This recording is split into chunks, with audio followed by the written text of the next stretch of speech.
Olá, eu sou Amanda Pupo, jornalista da agência Infra. Hoje eu converso aqui com executivos, com autoridades que trabalham diariamente com o saneamento básico e que estão reunidas aqui hoje em Brasília, no Conexões Saneamento 2025, que é promovido pela ABCOM. Eu tenho o prazer aqui de conversar agora com o Rogério Tavares, ele é vice-presidente de Relações Institucionais da AEGEA e também presidente do Conselho de Administração da ABCOM. Rogério, muito obrigada por estar falando aqui com a gente. Eu que agradeço a oportunidade, Amanda. Imagina, a AEGEA já tem mais de 2 décadas, né, de atuação. Na realidade, a AEGEA mesmo tem 15 anos. Ela fez 15 anos desse ano. A constituição da AEGEA foi em 2010, antes desse período, e aí sim deve chegar nos 20 anos, você teve a atuação de acionistas, do principal acionista da AEGEA, que é o Grupo Equipave, que ele atuava, ele comprou a concessão de Campo Grande, acho que por volta de 2005, Entendi. Que é exatamente aí, 20 anos. Então tá. Mas a AEGEA, a criação da marca AEGEA e tal, e o foco exclusivo em saneamento é 2010. 2010, legal. Então hoje está fazendo esse ano 15 anos. 15 anos.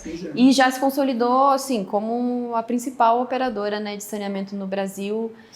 Rogério, e nos últimos anos teve um crescimento muito acelerado e muito em conta, né, pelo marco legal aí de 2020. Marco legal, fundamentalmente, sim. Qual que foi o ponto de virada ali do marco que você avalia? O principal contrato, quer dizer, são duas grandes operações, as maiores operações da AEGEA são no Rio de Janeiro, Sim. Onde nós ganhamos 2 blocos no leilão que foi de 2021.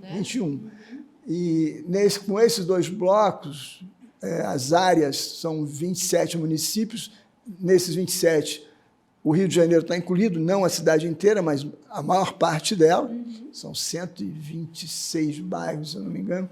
E, quer dizer, o total de pessoas que a gente está atendendo começou, a partir de ganhar aquele leilão, são 10 milhões de pessoas. Então, é a nossa maior operação em termos de população atendida, é essa do Rio de Janeiro, pegando a cidade, vamos dizer, Centro, Zona Norte e Zona Sul até São Conrado. E aí, cidades da Baixada, São Gonçalo e algumas cidades mais ao norte do estado. Depois disso, que isso foi em 2021, e também veio o leilão, que aí foi a privatização, o leilão de privatização da Companhia do Rio Grande do Sul, a Corsan, que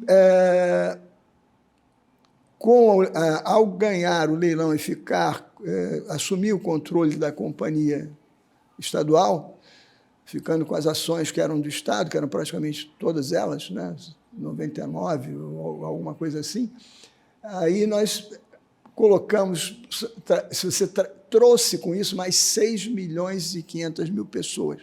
Então, esses dois, vamos dizer, 2 negócios são os maiores negócios da empresa e eles são pós-marco legal. Quer dizer, a maior parte do que a gente tem também foi quase tudo pós-marco legal. Eu me lembro que eu entrei na AEGEA em 2017, em julho, e a gente operava alguma coisa próxima de 50 cidades. A gente está entrando agora, chegando a 892 cidades. E claramente, não é que isso cresceu linearmente, não. De 2017 ali até quase 2020, não teve praticamente nada. Tudo vem dali. Então, as principais, Rio de Janeiro e Rio Grande do Sul, no caso, a Companhia Estadual, e aí houve outros processos significativos, uma PPP de esgoto no Ceará, que aí são mais 4 milhões e 500 mil pessoas, que são 24 municípios, né, da região metropolitana de Fortaleza, que acho que esse é o 3º maior contingente populacional decorrente de um mesmo processo. E, mais recentemente, a gente vai teve Piauí, 224 municípios, o estado inteiro, e agora o Pará, que são acho que são 126 municípios, algo assim, 126, que aí a população é menor, são mais ou menos o que 4 milhões de pessoas, se não me falha a memória, 4 milhões de pessoas, por aí. Então, são as maiores operações, todas elas praticamente pós-marco legal. Sim. Quer dizer, o crescimento está atrelado a essa mudança, ao ajuste no marco legal do setor, que, ao trazer a competitividade para dentro do setor, ela não existia efetivamente, abriu oportunidades que a companhia estudou a fundo e conseguiu ter sucesso em muitos processos. Sim. E, Rogério, umas coisas que chamam a atenção bastante dessa gama de projetos que vocês têm hoje é porque são em diferentes regiões do país, né? Sim. E uma das questões importantes ali do marco foi tentar justamente dar algum tipo de homogeneidade, né, para as regras, por mais difícil que isso seja, mas tentar dar algum tipo de direcionamento único ali, com a Ana fazendo as normas de referência. Ainda é um processo em andamento, mas vocês já sentem que tem assim, uma resposta a essa mudança regulatória, até para vocês conseguirem trabalhar em regiões tão diferentes do país, né, que tem realidades tão distintas, assim, vocês percebem isso já dando diferença na prática ou ainda precisa avançar muito? Não, eu diria que diferença já há. Claro que o próprio processo de edição de normas de referência pela ANA ele não está concluído. Você tem previsão de conclusão desse processo todo, eu acho que até o final do ano que vem. E, claro, a ANA tem feito um excelente trabalho, que é um trabalho em que edita norma, propõe norma, faz consulta pública. Está sendo um negócio super bem conduzido e tem toda a interação da ANA com as agências infranacionais, até porque essas agências têm que, vamos dizer, aderir a essas normas. Esse processo vem acontecendo e, digamos assim, do nosso ponto de vista, vem acontecendo de forma bastante satisfatória. Então, e é por isso que a gente continua participando de processos de leilões. Esse último leilão que foi do Pará, que foram, na realidade, acabaram sendo 2 leilões, né, que o último bloco ficou, mas e que a gente ganhou depois, ele é bem uma amostra disso, que é uma realidade mais complexa, um estado que tem uma grande extensão territorial, grandes distâncias entre municípios,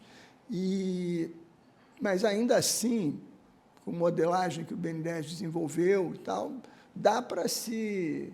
Quer dizer, tem atratividade, a gente acredita que dá para fazer, pela nossa experiência, por toda a expertise que se tem em termos da operação, da capacidade de mobilizar capital, etc., por tudo, e por saber lidar com as diversas pessoas. O foco do saneamento são as pessoas, né?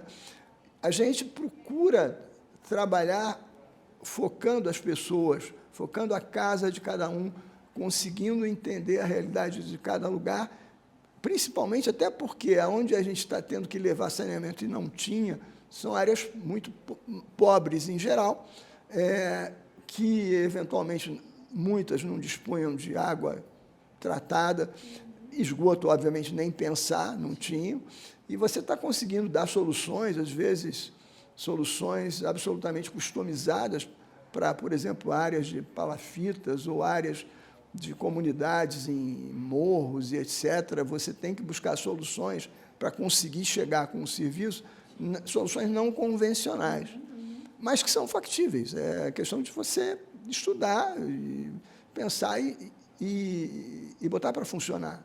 E isso é muito legal, porque você está incluindo pessoas que estavam fora desse processo, você está fazendo, no fim da linha, você está ajudando num processo de inclusão social, de resgate de dignidade de uma parcela muito grande da população que estava meio isolada, meio esquecida. E, eventualmente, com esse trabalho, a gente consegue, e é uma característica nossa, ao olhar para as pessoas, a gente, quando entra em qualquer lugar, em qualquer cidade ou qualquer estado, a gente vai procurar contratar mão de obra local para atuar, para poder... Quer dizer, é a questão de você gerar emprego ali, trabalhar com pessoas que conhecem aquela realidade dentro do possível. E, vamos dizer, o caso mais emblemático é o do Rio de Janeiro, até pela maior população atendida, é que a gente, de 10 mil colaboradores na concessionária Águas do Rio, a gente tem cerca de 5 mil colaboradores que são moradores de comunidades e que tiveram... A gente teve que, em muitos casos, ensinar a fazer um currículo para participar de um processo seletivo e está trabalhando com a gente. Então, é uma maneira de... O saneamento leva. Então, saúde, ele pode levar emprego e renda dessa maneira. Desculpe. Ele pode levar emprego e renda, ele pode ajudar a disseminar, via ações nas escolas, a ideia do saneamento, quer dizer, é trabalhar a educação para você ter pessoas que entendam aquilo que está sendo feito e sejam, às vezes as crianças ajudam a que os pais entendam a importância do que você está fazendo ali. E é para fazer uma ligação à rede de esgoto, que muitas vezes as pessoas até rejeitam, porque dizem que a conta vai dobrar, porque vai ter o esgoto. Sim, mas as pessoas não entendem que a fossa que eles usam, e eventualmente é uma coisa muito simplória, é um veículo de contaminação, de lençol freático, de transmissão de doença, de diferentes formas. Então, a gente acredita que o saneamento, fora as necessidades intrínsecas de você levar o serviço, ele promove desenvolvimento social, desenvolvimento econômico e melhoria ambiental de forma absolutamente inequívoca. Ele é digamos, um serviço de infraestrutura que ficava, durante muitos anos, meio que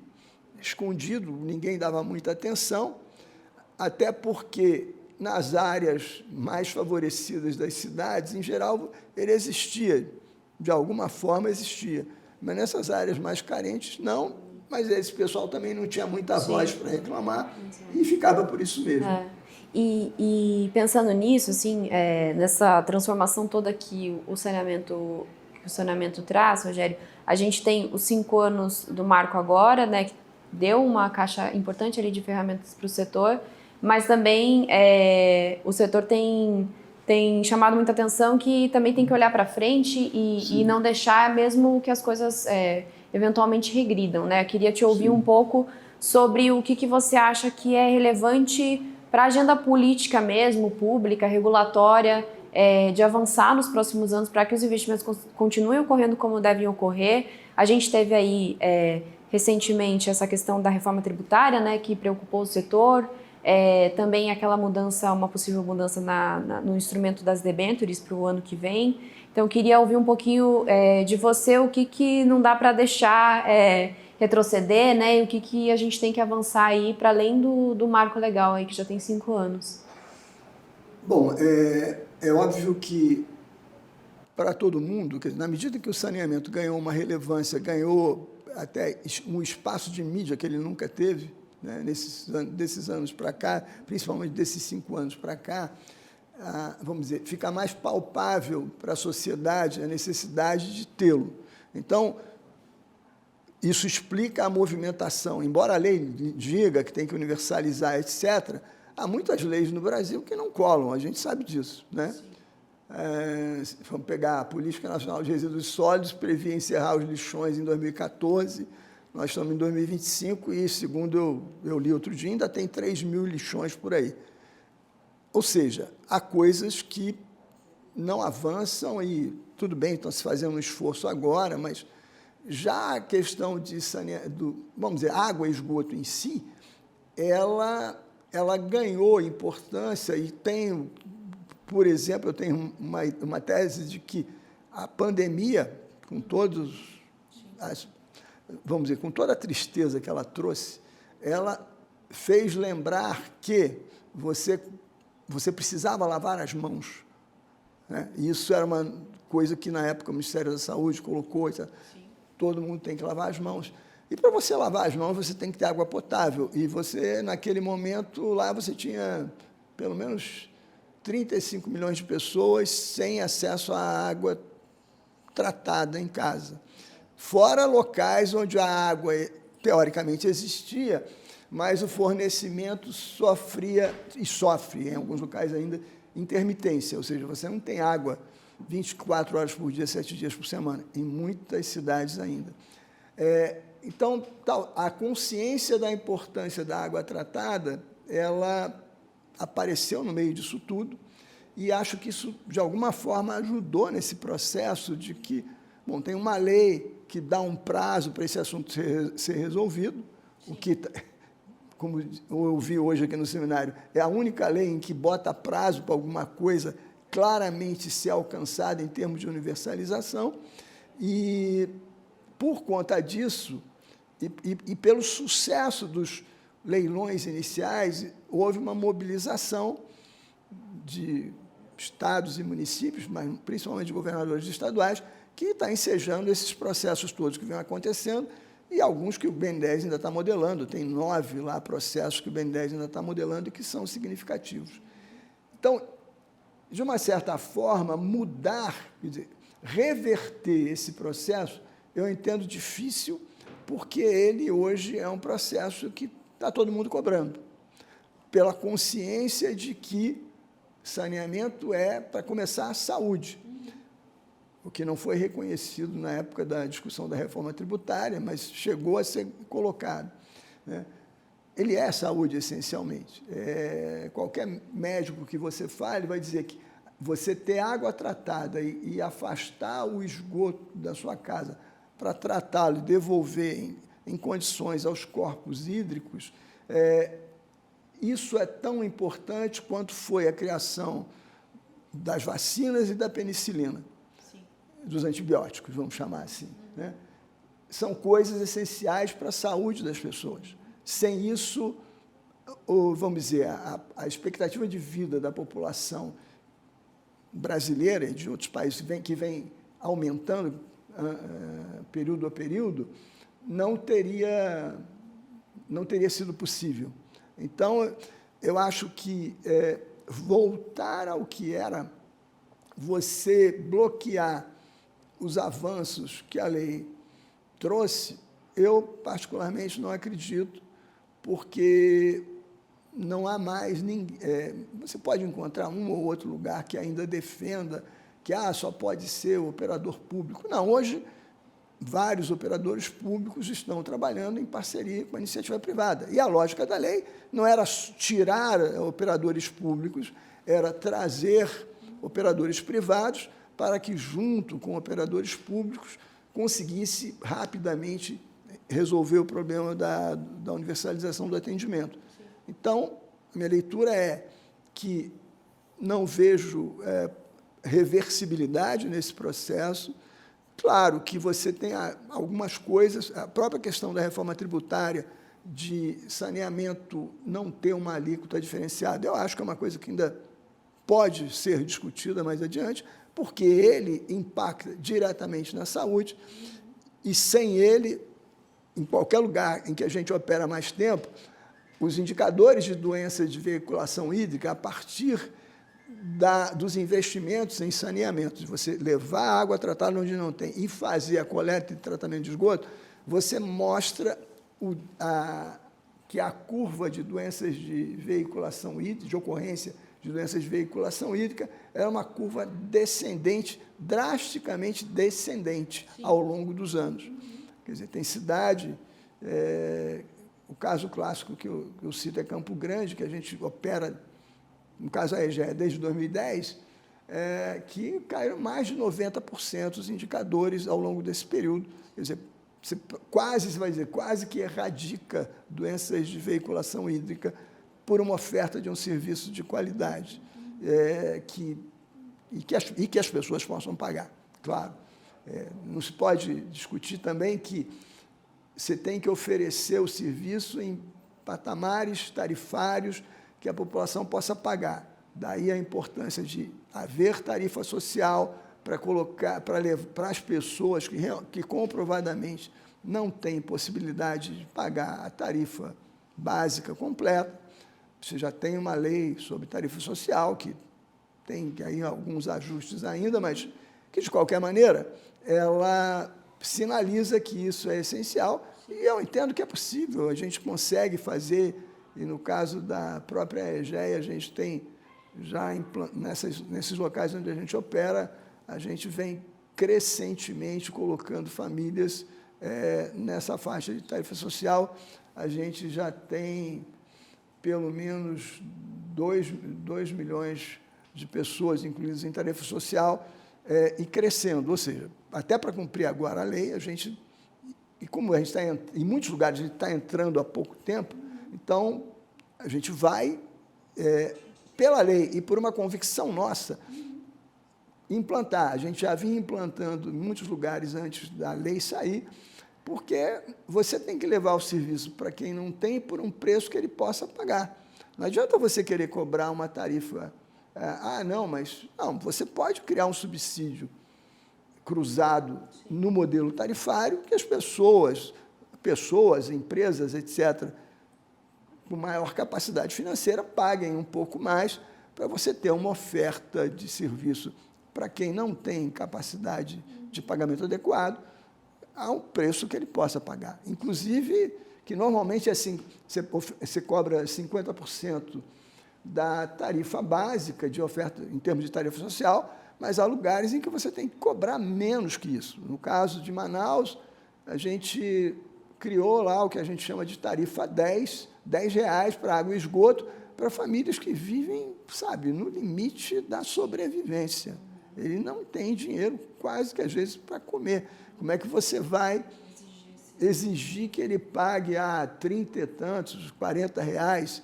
Se 10 reais ele pode pagar, e foi o que a gente identificou lá, então você tem lá mais ou menos 30 mil famílias que pagam uma tarifa de 10 reais para ter o serviço. Mas elas têm o serviço e elas pagam. O legal é isso, elas têm uma conta que vira um comprovante de residência, ou seja, você cria a pessoa se sente acolhida, incluída e vamos dizer, ela passa a ter uma casa que ela tem água, que ela pode beber, que ela pode usar para cozinhar, e o esgoto dela é coletado e levado para tratamento. Então, como deve ser com qualquer um. Então, elas já se sentem parte. Exatamente. Então, no fim da linha, eu vejo quem é que quer, a essas alturas, mudar algo que vem dando certo. Você pode propor algum ajuste, tem sempre uma discussão sobre, porque as outorgas... A questão das outorgas é uma decisão, vamos lá, de governadores ou de prefeitos que estão concedendo serviço.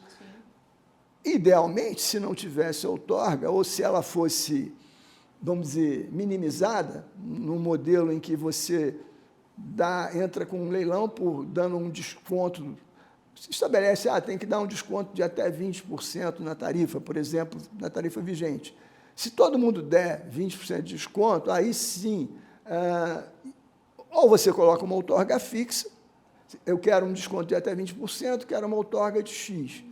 Mas todo mundo deu 20%, então aí vai para um leilão para ver se oferece um pouco mais de outorga. Mas, claramente, um modelo desse faz com que a outorga seja menor do que seria se não houvesse o desconto na tarifa. É uma forma que já foi usada em um caso ou outro. Sim. Mas tem espaço para ajustes e aprimoramentos, mas não para retrocesso. Para retrocesso não. Eu acho que não... Você pode, idealmente, dizer, não vai ter mais outorga. Tudo bem. Seria o ideal. Não vou dizer que a gente entende que tem que... Não, a gente entende que o ideal era até que não tivesse, mas se esse é o caminho, vamos fazer por aí. Se a equação econômico-financeira daquela modelagem, daquela concessão, fica de pé, mesmo tendo uma outorga, vamos lá. Sim. Aí, depois, vai se ajustando. Né? É isso. Perfeito. Muito obrigada, viu, Rogério? Sucesso na Abscom e na EGEA para você. Tá, obrigado, querido.